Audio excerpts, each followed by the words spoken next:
least 4,556 people were killed in the year 2020, between January and December 2020. Of this number, 3,858 of them, at least 3,858 were civilians, and at least 698 state security personnel lost their lives. Of the breakdown for state security personnel, if I may: 467 soldiers, 197 police officers, 16 naval officers, 12 NSCDC officers, and 6 custom officers paid the gallant price for their lives for securing our liberty in Nigeria. Now, the 5 worst states to live in were Borno, by the number of fatalities, that is. The 5 worst states to live in were Borno, Kaduna, Katsina, Zamfara, and Niger, in that order. Borno with 1,176, Kaduna with 628 casualties, Katsina with 501 casualties, Zamfara with 262 casualties, and Niger with 254 casualties. And these are the minimal, not the total number of lives lost in these states. Various forms, particularly corruption, state capture, and disregard for the rule of law, continue to jeopardize security across the country, especially with very limited state resources and weak institutions. We reiterate the recommendations made in our 2019 report for stemming the tides, and they included strengthening the Nigerian state institutions and governance structures. We said that it will take more than reforming the Nigeria's security architecture's hardware. The software of strong and functional state institutions remain essential for protecting the rights of citizens and ensuring their welfare.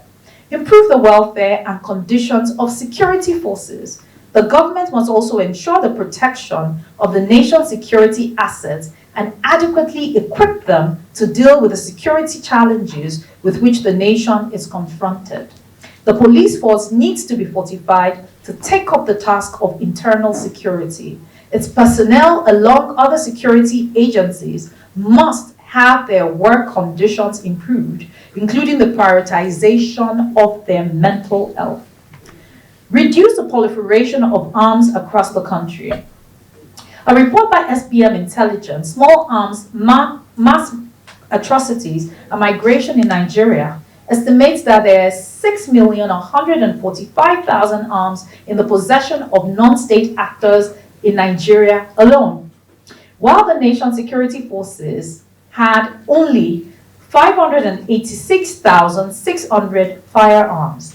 The nation's porous borders and sea borders have remained easy conduits for smuggling arms.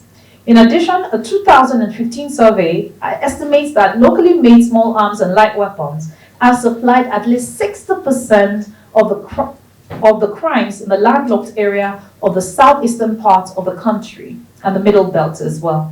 In 2019, the indictment of 26 NSCDC officers and 26 military personnel for selling arms to bandits confirms the complicity of some state agents in the economy of violence across the country.